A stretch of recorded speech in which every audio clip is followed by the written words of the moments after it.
Okay, so this talk is on, so this is some ongoing work of mine. This is not all of it is complete. I'll start with the stuff that is already known, and some of it is published, and the rest of it I go into the more like questions I have, which might be of interest to others in the audience. So, for the motivating example, this really starts from an idea of trying to, as I said here, look at the complexity of refutation of the cut structure of some kind of formal proof. Right? But it also comes in the inductive theorem proving problem also comes in here. So a colleague of mine, he mentions a difficult problem in inductive theorem proving, which is this one here. It's easy to prove for us, but if you try to give it to an inductive prover, they usually have a very hard time finding the lemata that are needed to prove this. Right? Because, well, you can't really find them within the statement itself. Right? So, one of the theorem provers that could do this, Viper, this is one from Vienna, if you know Stefan Hetzel's work with Sebastian Eberhard and Gabriel Ebner. This one is able to actually find proof of this statement, right? But many of the other theorem provers are not able to do it. I don't know if it's every theorem prover, but quite a lot of them aren't able to do it. And one of the ones that come up in this talk, which is the superposition prover for a prepositional schema by Avrantinos and Nicolas Peltier, they also are not able to find a proof of this because they use a looping mechanism. So the question is that, well, this doesn't really tell us much about how good a theorem prover is, how bad it is, what is the problems with the inductive theorem prover. It just tells us that it has a hard time finding the lemata needed for this here. So I was looking for more of a nice way of categorizing things in terms of a complexity class. And funny enough, this came from recursively defined formal proofs, or the analysis of recursively defined formal proofs. So, what exactly are these recursively defined formal proofs? So we refer to them as schema of proofs or proof schema. And they were originally used to analyze the Friesenberg's proof of the infinitude of primes using the CERES method or a global cut elimination method, which I go over soon. To be more precise, this is not just the schema of arbitrary proofs, but we have a recursive definition of this schema, and it's indexed by a vector of free numeric parameters. So we could use other inductive definitions, but we'll stick to just the numbers for now. So we're just going to use 0 and successor as our inductive definition, indexing the recursive proofs, and you could ground them for some arbitrary numbers, and then you normalize the proofs and you get a first order proof out of this. All right? Links between the proofs are what defines a recursive construction. So you have axioms, and you link these axioms that are open together, and you get the recursive proof. Now, recent work, which is right now in review, we showed the equivalence of piano arithmetic and this formalism, but actually, which is nice because it's actually not, this equivalence was shown syntactically by just converting these proofs into the piano arithmetic ones and back. It's technical, but it's quite easy to do this transformation, right? So what exactly is the mechanism behind this? Just to give a little bit of a example, if you take an inductive rule like this, so this is just, you have the base case and the step case, we could think about it as just replacing it with this free parameter here and the successor, and then we could start to build up a proof like this. So we have the base case proof here, which is linking as an axiom. Then we could go to the next step where we link the one case, and we can keep doing this over and over. We do it alpha minus 2 times, and here we have alpha, and finally we get alpha plus 1. So this is essentially all we're doing. Of course, it gets a bit more complicated when you get bigger proofs, but this is the basic structure of what a proof schema looks like. All right? The idea is it's a proof indexed by alpha. You instantiate alpha, you get an LK proof, and we just represent it as a pair of proofs of phi 0 and phi n plus 1. I won't give any formal example of the proof schema because the idea is pretty intuitive. And it's, if you want to see examples, I could show you later, but this is basically the idea behind it. So we can look at other proof systems that are quite similar to it. You have omega rule proof systems. You have cyclic proof systems.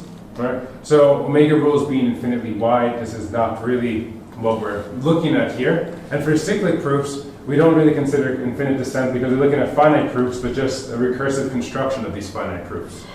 Recently, I was just at Flock last week, and some colleagues we were talking about this, how closely cyclic proofs and proof schema are, how related they are. Yeah? Just ask a trivial question. Yeah. What do you want to emphasize with recursive? That it's computable or how? Oh, I only want to talk about the construction. So I'm just saying it's primitive recursive construction. Yeah. So because they're definitely computable, but we're looking at very weak recursive. Yeah. So what we have here is that we have, for the cyclic proofs, you could think about them as being, let's say, the limit of the proof schema. So if you look at the cyclic proof representing a finite infinite proof tree, right, the proof schema could converge to this proof tree.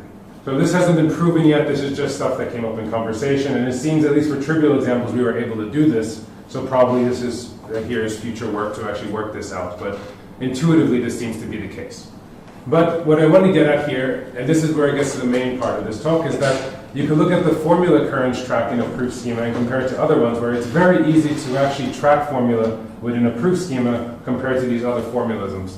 And this is, what's essential to this talk is a schematic cut elimination method which is dependent on this formula tracking. So how do we compare this to the global methods? So everybody knows Gantt cut elimination. You just look at the cut locally and you can reduce the cuts as you go up the tree, reducing the rank and the formula complexity. But here we're going to talk about another version, which is the global cut elimination methods, which are based on an intermediate representation of the proof structure. So this, of the cut structure of the proof, within the proof. Yeah. So we look at this cut structure and we want to produce a new proof using this cut structure after analyzing it and creating a skeleton for the new proof. So how does this method work? We could imagine we have a proof like this. So here goes an LK proof with a cut in it. And we could look at the paths in this cut, from this cut, of the ancestors. So we could find these, go up the tree, we traverse up the tree, and we find all of the ancestors, and we look at where they came from. So I'm going to ignore the weakenings here. We're just going to look at the ones that came from axioms. So if the right-hand side of the axiom is coming from, let's say, the cut, then we put it into what we call this clause set, or this characteristic clause set. If the left-hand side is coming, or both of them are coming, then we also put that into there as a sequent.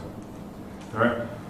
If it's a unary rule, we could actually just ignore these rules, right, because we want to actually keep the eigenvariables for the final clause set that we're going to construct. And if it's a binary rule, we have two cases. One where the binary rule was actually used to construct the cut, and the other one where it wasn't. So in one case, we take the Cartesian product. This is when it wasn't used to construct the cut. And in the other case, when it was used to construct the cut, we take the union. It turns out if you use this construction to make a new, this characteristic clause set, as we call it, if you use this precise construction, you'll get something that is always unsatisfiable. So this here is the key to what we're going to talk about later. Right. Now let's get to these recursive proofs, what I'm talking about with these primitive recursively constructed proofs. There's a problem when it comes to local cut elimination. You can see it right here. We have these two links, so these two recursive calls. Right? And the problem we end up with is that there's no way to actually get rid of the cut here. So how do we actually do cut elimination in this setting? This is where this kind of trace conditions and these tracing up the tree actually come in to help us. Right? But we can still do something with this local cut elimination. So it becomes closer to the infinite proof trees like we have with cyclic proofs. But what we could do is we could actually find a relationship between the different clause sets here, the ones that we construct, as we go up the proof. So if we do one step of a local cut elimination, what are the changes in the clause set? So analysis of this was done for first order finite proofs, not recursively defined proofs.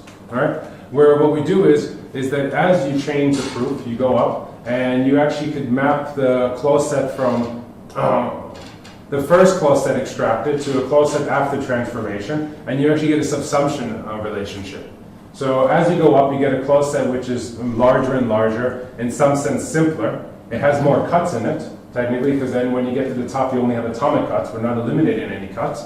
So as you get the simpler clause set, you get a lot of redundancy, and this redundancy will give you structural simplicity in the clause set. This is a nice property because it shows you that every single clause set is related in the proof, and you get to something that's extremely simple and very easy to actually refute. All right? So, for example, if you look at this here, we could start with this as being a clause set that's extracted from a proof. All right? This is only prepositional. I left that quantifier just to make it easy to see the problems here, because when you do the transformation and you reduce the clause set as much as possible and you get to the top of the tree, you get something that looks like this, all right? Which is extremely redundant, but it also has 24 clauses, so it's quite large, but it has a very easy refutation. Right? So if you look at how you could actually refute this, you really don't even have to think. You could just go through the steps where you start at each. Let's assume this here is one of those long clauses with, I think, 13 literals in it. You do one step, you get to here, you do it over here, then you do this again, and you can keep going down, and it's very easy to write this down. So if you want to write this down recursively for any proofs, characteristic clause set, it could be easily done in one recursive function. So you could do this primitive recursively quite easily, this construction. But of course, I said something that this for prepositional logic, this is great, but of course I'm looking at a first order logic, and the quantifier instantiation here is still hard. So actually we get this nice structure, but we didn't do anything to make the problem easier in some sense. Right? So yeah, of course what the problem that we see here is that this is very close to what you would do with an infinite tree, because what we're doing is we're pushing up the, if we're doing this in a recursive construction, we're pushing up the cuts, and we unroll the proof, and we keep pushing everything up, and we get to the top, and when you get to the top of the proof, you have an infinite tree at that point, because you unrolled everything at once. So we don't want to do this kind of infinite construction that we have here. We don't want to actually do this unrolling. We would like to use the other method I mentioned, which is this global cut elimination methods. So in 2017, this was not the first publication of this kind of global methods for recursively defined proofs or primitive recursively defined proofs. There was an earlier paper, but this one here really made the formalism much better. So what happens here is that you could actually extract a cut structure as an inductive definition, and what you end up with is you don't end up with a set of clauses, you end up with unsatisfiable negation normal form formula definition. All right? And formulas like this are really easy to think about for a first order theorem proving. They're something that everybody understands well, and now we're bringing them into this schematic setting.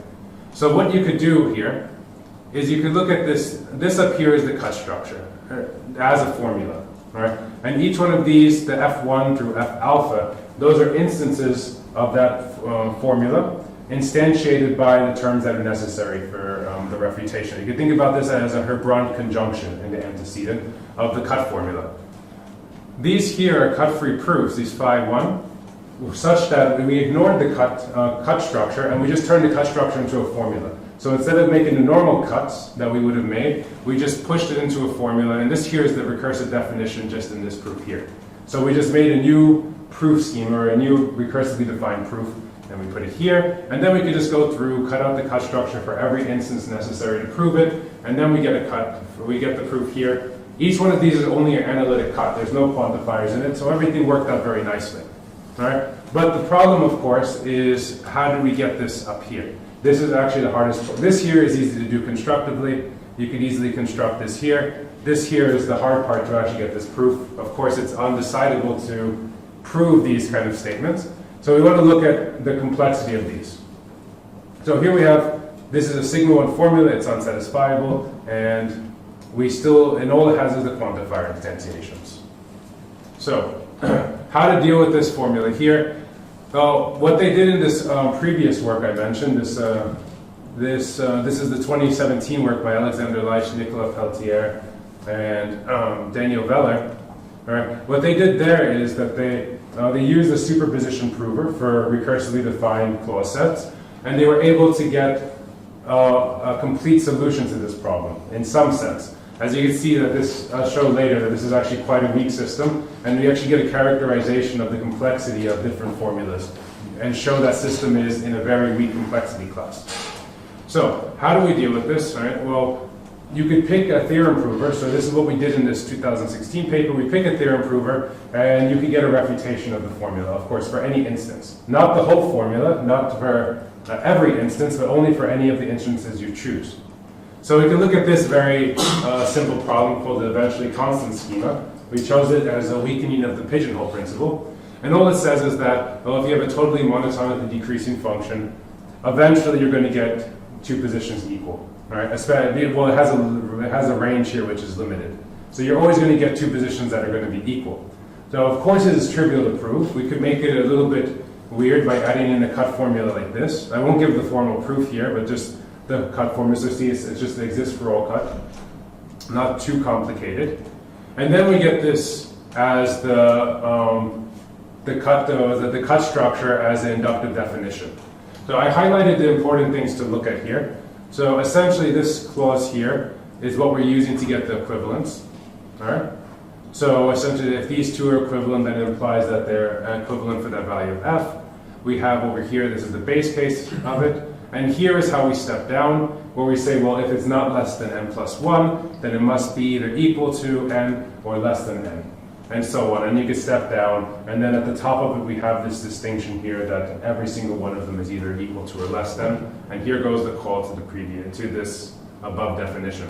So what we did in that paper was we used Vampire and Strauss, trying to get different ideas of how to make the proof. I took the first 5 instances and out popped inductive invariant, which we could see, of course, the theorem provers didn't see it, and then we were able to analyze this. The result was something like this. So this would be what if we were to formalize it recursively, what the refutation would look like. We start here at 1. We have this cycle here building up. It stops here. It doesn't cycle anymore. And then it has these 2 parts. So it has one cycle going this way. These here are essentially axioms. And then it has this other cycle just cycling around on this row 5. So this is essentially the refutation. So if you don't see what's happening here, I can show it on the next slide, where what we have, this here is inside of the gap system. This is give you an idea of what is happening here. These 2 cycles, essentially, this cycle on row 5 that just goes around like this, and the other one which goes in this diamond shape, are essentially these 2 different calls. Water.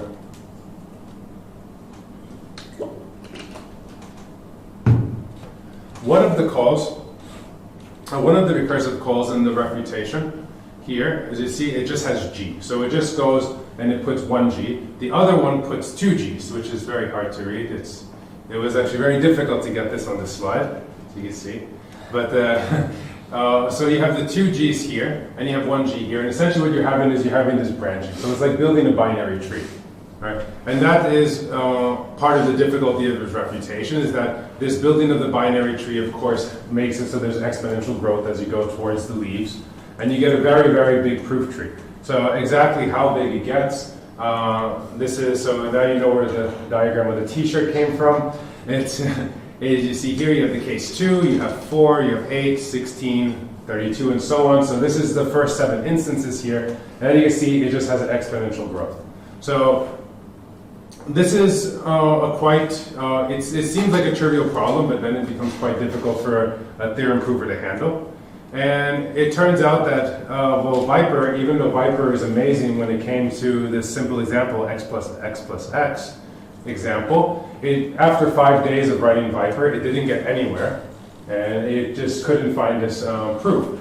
But if you think about that, right, it's a bit funny because when it comes to the first order theorem provers, it was very easy to find these proofs. It wasn't actually a difficult question for them. Of course, this is very easy for finite instances as well, but it was unexpected that Viper would have such a hard time, especially after you see the next theorem, not this one here, 2 theorems down, which Viper has a very easy time with. All right? So where did this come from? This statement that I just showed you, this A schema, it came from this statement here, which is essentially the pigeonhole principle, just the variant of it, where you just take a total function and you show that there exist 2 points that are equal, all right, if it has a finite range.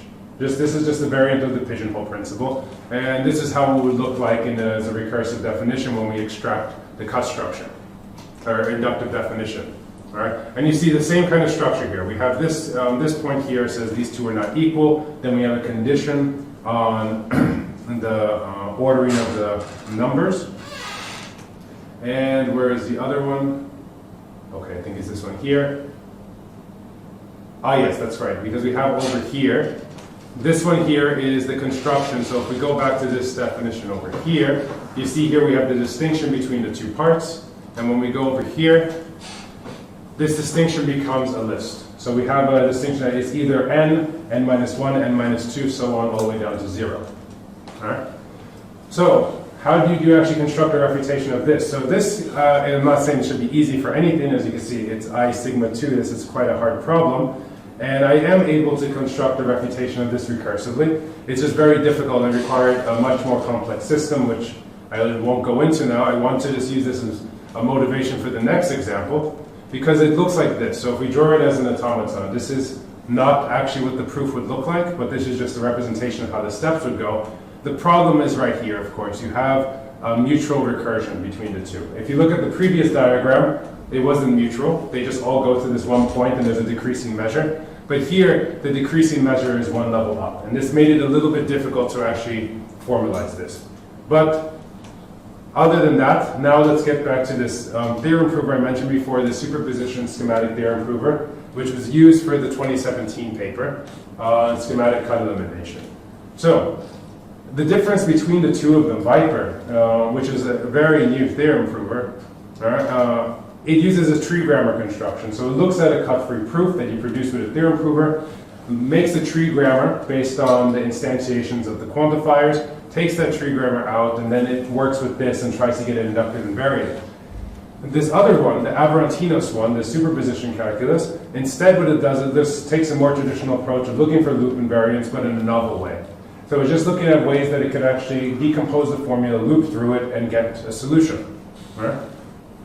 So far, everything that we've created, all of the things I've talked about so far, neither one of these could handle. And even worse, this NIA schema is even hard for the first order theorem provers. So to refute the case 4, I believe, it takes maybe an hour for some of the best theorem provers. So then the other question is that, okay, now maybe we went the wrong way with the NIA schema. We went to simplify it into the ECA schema, which we kept the exponential behavior, but maybe there's another way to get the combinatorial heart of the problem, which was difficult. And that's when we found a way out of the problem, which we call the strict monotone assertion, a one strict monotone assertion, which is essentially a monotone decreasing function, but it has one point in it where it breaks, and it just is not a strict monotone at that point, and then it becomes monotone, strict monotone again. So it's just that, or not one point, because we have the k-strict monotone, but in the one strict case, there's only one point where it breaks, and in the k-strict case, we say that it could break at k different places, and it doesn't behave strict monotonely. Though this theorem here, essentially what we want to prove is that if we have this function from n to some finite subset, and it's a total monotone decreasing function, and then f is at least one strict monotone. Because obviously this is going to be k strict monotone for any k, but we're only looking at the case when it's at least it's one strict monotone, right? And this can be proved with a simple sequence of delta 2 cuts. What you end up getting is something like this. So what we see here, I differentiate between the two s's with just the bold s here, right? What we see that we get is that we get the same distinction we had in the previous case, right? Just like before, we get this distinction. We have it in two places now. We have x and we have s of x. And then over here what we have is we have these clauses like this, which contain that distinction again. So as we step down, we keep that same distinction. We have the n is equal to f of x, or f of x is less than n, and we have here with the successor in this sort. And then here goes for the less than how we step down. So as you can see, it's in the same vein as the other ones, but its behavior is a bit different. Now, I won't go through this proof. It's actually quite technical to show this. But what you get is, if for all n top n, so we just take this inductive definition and try to prove it in a primitive recursive sequence calculus, as we've been doing with the other proofs, it only has one way of proving it, which was quite surprising for this statement, because it's one way of proving it also has some very hard combinatorics in it. Viper, though, can actually prove this statement, and it took only 5 hours. So Viper was able to do this, which is nice. Okay, so we have this distinguishing factor here that Viper is able to do it, but the superposition prover cannot do it at all. And this is actually on theoretical grounds, because of the way you have to, remember there's only one proof, and the way you have to do it cannot be found by the superposition prover. Essentially what happens here is that you need to find for every single, so let's look at this one here again, look at this clauses here. You have to instantiate this with the values of s of 0, s of 1, s of 2, all the way up to s of n plus 1. And the same thing for this one. And then when you get to the next level down, the nth level, you have these here are going to be instantiated n times, and then the next level down n minus 1 times. So what you end up doing is you end up creating quadratically many instances, and it would mean that the superposition prover would have to find a loop as an invariant. Even though it's looking just a loop downwards, it would have to find a loop and then loop over that loop.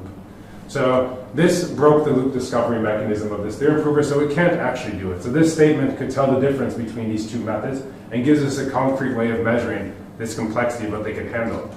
So what does it look like? It's actually quite simple here. The colors didn't come out nice. But here we have, this is the simple proof, and then what you can see here, this is important for the next example, just to see the difference in the structure. So you have here, you have this simple example, and this here is what happens when you actually create the cut-free one, where you actually expand everything. So to get a little bit more into what that hardness means, what you have here is you have this. So if we look at the ECA schema's inductive definition again, and we take this clause, for any instance, no matter what the value of n is, you only need these two instantiations of the clause. So you only need the case where you have f of 0 is less than s of n, and the case where f of g of 0 is less than s of n. So pretty simple, there's always two instantiations. For one SMA, on the other hand, if we're looking at the instance 5, we need these 6 to refute it. And in instance 6, we need the 7, and then so on and so forth. You always need to increase the number of instantiations at the top level to get the refutation. All right. So what this shows is that somehow this one SMA example captures some fundamental combinatorial complexity, but at a very, very weak scale. It's not a very strong statement. Of course, it's not like the pigeonhole principle in icing the 1 or 2, but it shows some fundamental combinatorial complexity, which captures at least the difference between these two provers. All right. So now the thing is like so. Can we actually use this idea to create a complexity measure out of it? This kind of the one SMA's combinatorial complexity. And is this statement alone? It actually turns out that it's in a nice hierarchy of all these statements. What I called, so I gave them, I just came up with these names to give them something. This idea of a scalar one SMA and a matrix one SMA, which the difference comes down to how we look at, which clause is it? This clause right here, this one with the two negations in it. What that clause is actually gives you a different measure of how complex this is going to be to refute. So for example, if we were to take this clause and turn it from having two literals and then you just give it one literal, we get what I call the scalar SMA, which always needs one instance to refute, no matter what. It's a very simple one. If we want to make it more difficult, we have this matrix example, where the matrix example, we do x, and we go all the way up to s of k. So we have two parameters now, we don't have one parameter anymore. And this one here is going to take n times k terms at the top level to make a refutation. So essentially, you have to do quadratically many instantiations. And of course, we could keep going with this. This is what I'm working on now, is actually making a schema of how you would create these, where you could get so that for every quantifier instantiated by this many terms, where it's just going to be some polynomial number of terms. And if you change the parameters a bit, you get any polynomial less than this upper bound. All right?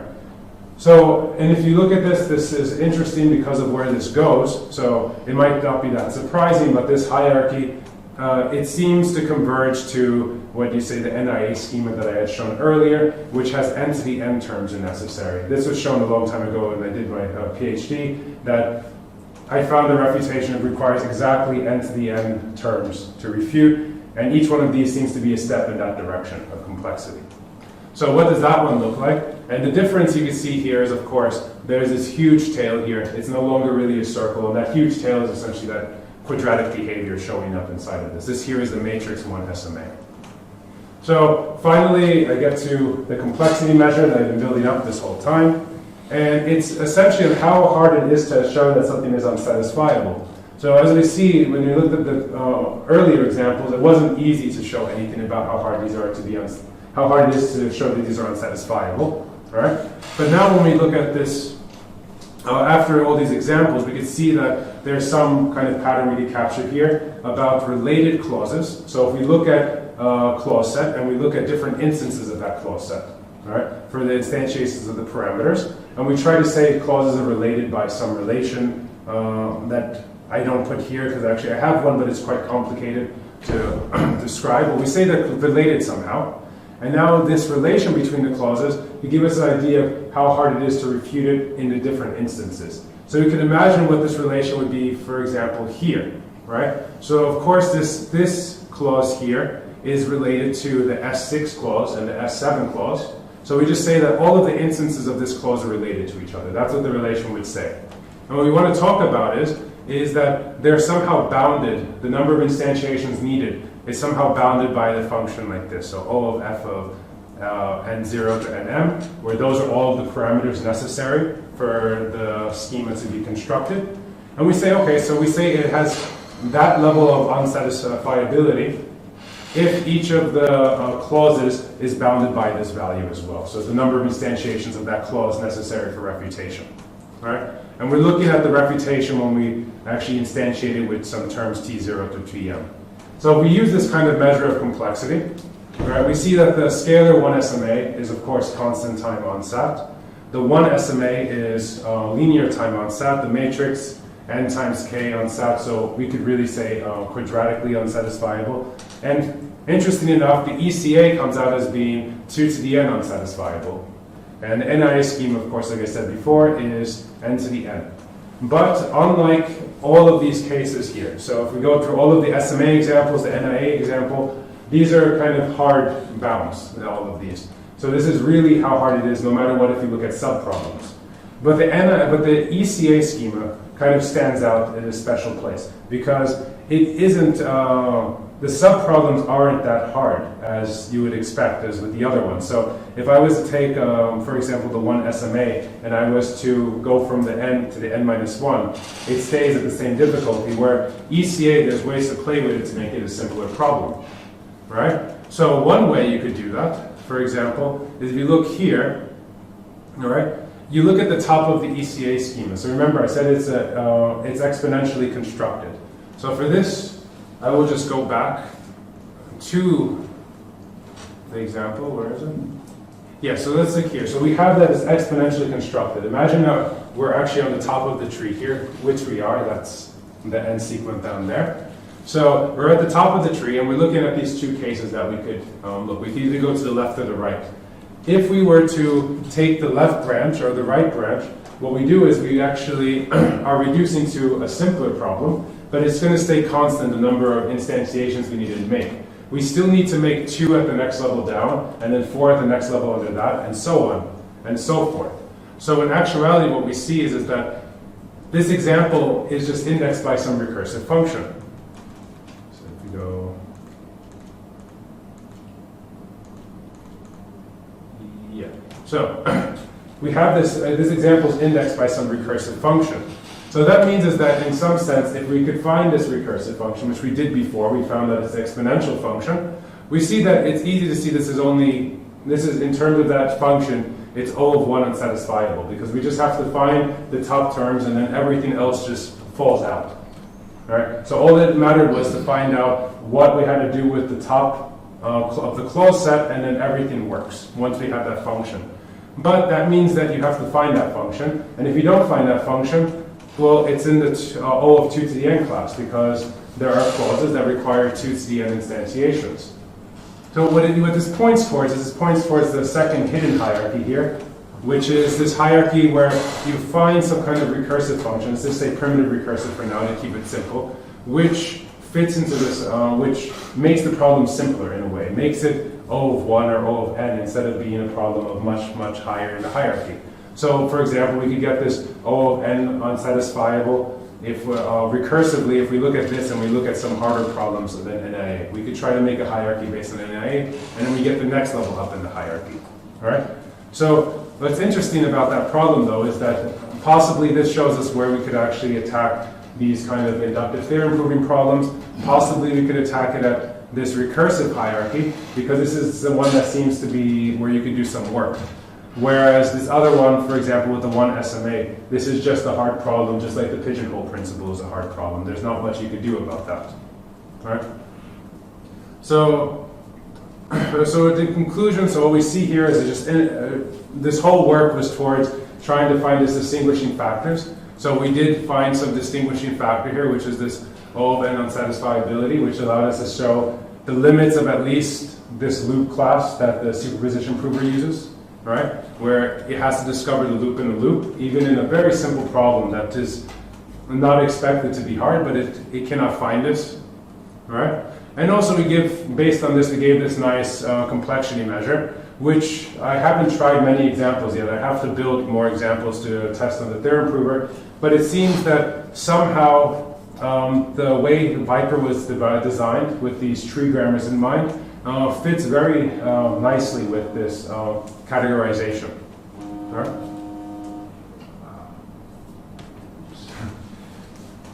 So, what else is there here?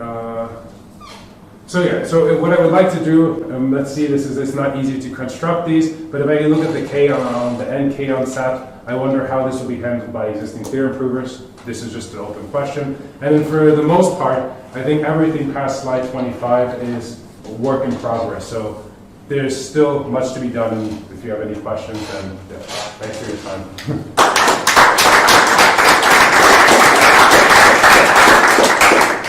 Still time for short questions. Have you looked at what happens if you use constructive logic rather than classical logic? No, not yet, actually. It's because the method. So actually, recently, I think it was last year, we had actually worked on this kind of cut elimination method for constructive logic, but we haven't looked at what we do if we look into schematic proofs, and then furthermore, how this would even work. But it's open to investigation. I wonder how your method relates to classical complexity theory, for example, of the Pigeon formula, but of course on the compositional level it's very understood. There's quite some research on there, and in order to make it easier, okay, so we assume for logic it's hard to count, so therefore we make it like, for example, in this the Cook proof of this late 60s, so they the finitary n+1 pigeons don't fit into the n-hole. There's this construction, this recursion, the induction on the size of the range. Yeah. So where you go from one range to one range lesser. Yeah. But somehow it seems that you're not using such ideas in that. So yes, that's not being used here, and this is hard to explain why. It's mostly that. We actually need to physically construct it because we have this range as the range itself is what's actually indexing this. So we don't get any how you say it. We don't. There's nothing really to grab onto. It really shows the complexity that we have to deal with in some sense. So, but yeah, I know what you're talking about this work, and I looked at it, but yeah, it didn't really help in this situation. That's good. Yeah. Yeah, we can talk about it later. Yeah. Maybe also one question. I mean, the full setup obviously is based on cut elimination, so secret calculi. But when I don't know the examples you give, I mean, it looks like, let's say, okay, you use the mathematical point of instantiating over the natural numbers. So how much does it depend on the calculus? In particular, if you come to the complexity measures, I mean, are they strictly related to the secret calculus, or could you say that it's independent because somehow it's in the mathematical? This is a good question. Yeah. So if I go to, let me see, I'll find the slide to put it up. Yeah. So it's just I can leave it here. So concerning this here, it is dependent on a particular sequent calculus. This complexity. What I did was I just took the standard LK calculus with only tautological axioms, and that is how I got this O-dependent instantiations. I have not tried, but I know there's a lot of other calculus that were tried in these cases for these kind of problems. I have not tried the other ones yet. So this is very recent. I think I finished this maybe a month ago. So this is still a lot to do in that area. Okay. So if there's no more questions, let's thank the speaker again.